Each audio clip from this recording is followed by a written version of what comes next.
عوام کو قانون کی حکمرانی کا سبق پڑھانے والے ٹی وی چینل ان دنوں آپس میں دست و گریباں ہیں۔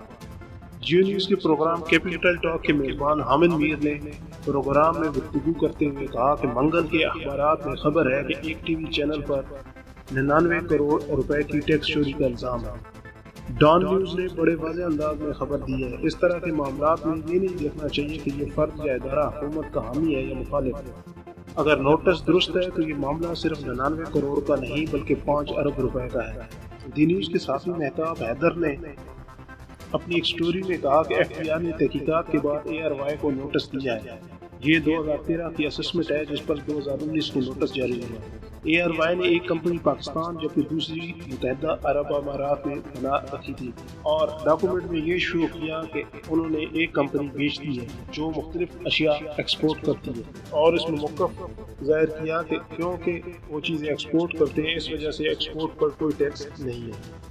دوسری جانب اے آر وائی ٹی وی چینل نے دعویٰ کیا ہے کہ ایف بی آر کے ایڈیشنل کمشنر نے 99 کروڑ 20 لاکھ روپے ادائیگی کا نوٹس قانونی تقاضے پورے کیے بغیر دیا۔